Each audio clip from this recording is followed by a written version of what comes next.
안녕하세요. 닥터 BTS 김준영 원장입니다. 자, 이번 시간에는 유두 분비물에 대해서 한번 설명을 드리려고 하는데요. 자, 유두 분비물은 생각보다 좀 많은 여성들이 한 번쯤 겪어보셨을 증상이에요. 왜냐? 임신을 하시는 분들이 많기 때문에 당연히 수유를 같이 하는 경우가 많잖아요. 하지만 수유랑 상관없이도 이제 다른 원인 때문에 유두 분비물이 나올 수도 있는데요. 어떤 원인 때문에 이 유두 분비물이 나오는 걸까요? 자, 유두 분비물이 그리고 있으면 꼭 유방 검사를 해야 할까요? 자, 요 질문에 대해서도 좀 자세하고 쉽게 설명을 드리도록 하겠습니다. 닥터 BTS. 자, 우선 정상 유두 분비물이 있어요. 이 말은 뭐냐면 질환이 없는 거예요, 이거는. 왜냐하면 자, 내가 수유 중에 발생하는 거는 정상 유두 분비물이잖아요. 이런 경우가 대략 유두 분비물의 한 30% 정도 돼요. 자, 임신을 하고 수유 중이면 프로락틴이라는 유주 분비 호르몬이 상승을 하면서 모유가 발생을 해요. 그리고 내가 단유를 해도 한 2, 3년 정도는 조금씩 나오는 분들이 있는데, 이거는 단유를 내가 제대로 안 해서 그런 게 아니라 자연스럽게 그럴 수가 있어요. 자, 두 번째는 호르몬의 변화.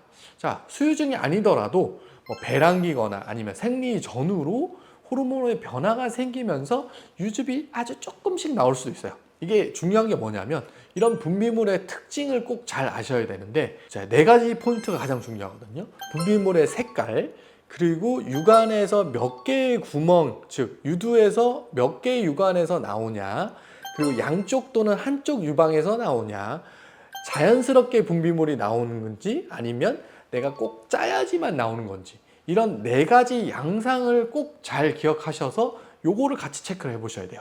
자, 앞서 말씀드렸던 수유중 또는 호르몬의 변화로 자연스럽게 나오는 거는 색깔이 보통 맑거나 흰색이거나 아니면 약간 노란색 요 정도로 나올 수가 있고요. 유두를 자세히 보면 구멍이 있는데 거기에서 여러 개의 유두의 구멍에서 나올 수가 있고요. 그리고 한쪽 유방에서 나오는 게 아니라 양쪽이 동시에 나올 수도 있고요. 압박이나 유두를 자극해야지만 나오는 경우가 대부분이에요. 그래서 이제 만약에 내가 수유 중이 아닌데 이런 유두 분비물이 조금씩 나오는 것 같아요. 자, 이럴 때는 일부러 유두를 짜는 행동을 하시면 안 돼요. 왜냐, 유두를 자꾸 자극할수록 우리 머리에서는 프로락틴이라는 호르몬을 계속 분비를 하기 때문에 내가 수유 중이라고 착각을 할 수가 있어요, 머릿속에서. 내가 단유를 했는데도 아직 조금씩 유두 분비물이 나오는 것 같다, 이런 분들은 일부러 짜거나 자극을 하는 행동을 좀 삼가하시는 게 좋겠습니다. 자, 두 번째는 유방 문제가 아닌 경우, 이런 경우에 한 5에서 10% 정도가 돼요. 이게 무슨 말이냐면 유방에 문제가 없더라도 유두 분비물이 나올 수가 있어요. 그게 뭐냐면 먹는 약 때문에 그럴 수 있어요. 내가 정신과 약물, 특히 항우울제나 이런 정신과 약물을 드시거나 아니면 혈압약이나 호르몬제를 드시는 경우에도 프로락틴이라는 수치가 올라가면서 자연스럽게 유즙이 조금씩 나올 수도 있어요. 자, 두 번째는 내분비 질환이 있을 텐데, 이게 무슨 말이냐면 고프로락틴 혈증이라는 병이 있어요. 그러니까 유즙 분비 호르몬이 너무 높은 거죠. 이게 왜 그러냐면 머리 뒤쪽에 있는 뇌하수체라는 공간이 있는데 거기에 선종, 혹이 생겼을 때는 그거에 의해서도 프로락틴 수치가 계속 올라갑니다. 그래서 이런 분들을 피검사를 실제로 해보면 프로락틴 수치가 100보다 더 넘도록 높이 나오는 경우도 있어요. 자, 두 번째는 갑상선 기능 저하증. 갑상선에 문제가 있을 때는 TSH라는 갑상선 자극 호르몬이 같이 올라가는데 이때 프로락틴이 같이 따라서 올라갑니다. 그래서 유즙이 조금씩 나올 수가 있어요. 이제 원인 미상인데도 계속 유즙이 나온다, 이런 분들은 한 번쯤 내분비 질환을 의심을 할 수도 있어요. 이런 분들은 이제 갑상선 기능을 피검사를 확인하거나 프로락틴 수치를 꼭 피검사로 확인하시기를 추천드리겠습니다. 자, 이런 분들의 특징은 분비물이 맑아요. 색깔이 어둡거나 갈색이거나 검은색 이런 거 없어요. 유두의 구멍에서 여러 군데에서 동시에 나올 수도 있어요.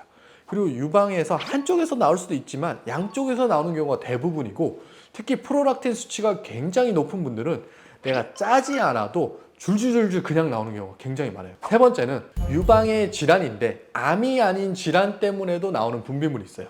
자, 이런 경우가 어떤 거냐면 첫 번째로 가장 많은 거는 유관 확장증이라는 병이 있습니다. 이게 뭐냐면 영어로 덕트 액타시아라고 부르는데 40대에서 60대 여성, 즉 폐경 전후의 여성들은 나이가 들면서 모유가 나오는 유관의 벽이 얇아지고 탄력이 줄어들어요.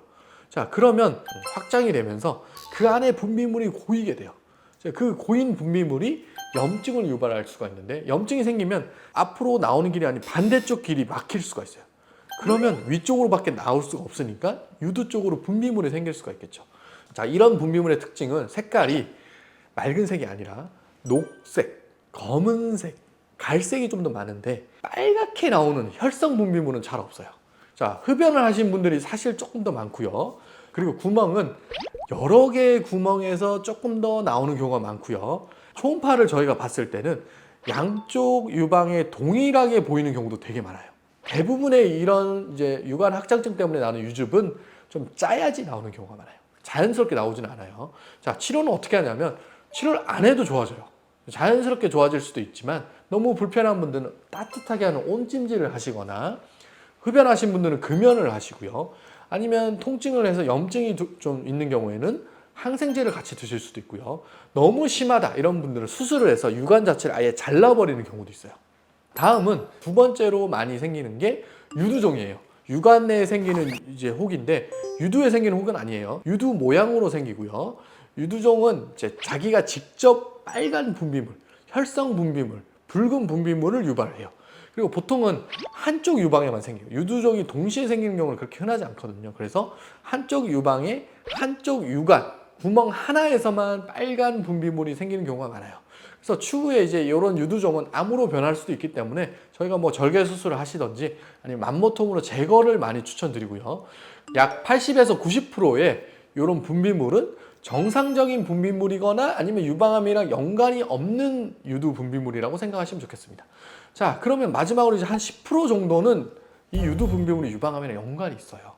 특히 우리가 상피암, 연기 유방암, DCIS라고 부르는데 이런 연기 유방암일 때는 유관의 안쪽에서 이제 유방암이 생기면서 유관을 막게 되겠죠. 근데 그 유방암은 빨간 분비물을 유발을 하니까 한쪽이 막혀서 유두 쪽으로 분비물이 빨갛게 나와요. 그리고 유두암이라는 또 특정 유방암도 있고요. DCIS 상피암이 진행을 해서 침륜암이 됐을 때도 똑같이 유두 분비물이 나올 수도 있어요. 자, 이런 분비물의 특징이 굉장히 중요한데 보통 검은색이거나 갈색이거나 빨갛게 나오는 혈성 분비물이 굉장히 많고요. 한쪽 유방에 한쪽 유관에서만 나오는 경우가 굉장히 많습니다. 그래서 이런 분비물이 있다고 하면 아, 이거는 유방암이랑 연관이 있을 수도 있겠구나 생각하셔도 좋아요. 이런 분비물이 그리고 동반되는 증상이 있을 때도 문제가 되는데요. 피부에 변화가 있거나 만져지는 멍울이 있거나 유두가 함몰되거나 이런 동반되는 증상이 만약에 있다. 이러면 꼭 병원에 오셔가지고 검사를 받아보시기를 추천드리겠습니다. 요약을 다시 해보면 유두 분비물이 내가 있다고 꼭 유방암은 아니에요. 그런데 분비물의 색깔, 즉 빨갛게 나오거나 갈색으로 나오거나 검게 나오는 소견이 있으면 유방암을 한 번쯤 의심할 수도 있어요. 자, 만약에 내가 그리고 임신이나 수유 중이 아닌데 지속적으로 맑은 색의 유즙이 나온다. 이런 분들도 갑상선 기능 문제거나 내하수체 선정 등의 프롤락틴 문제, 즉 고프롤락틴 혈증 등의 문제를 저희가 의심할 수도 있기 때문에 이런 분들도 한 번쯤 병원에 오셔서 혈액 검사 같은 추가적인 검사를 받아보시기를 추천드리겠습니다. 자, 지금까지 닥터 BTS 김준혁 원장이었습니다. 감사합니다.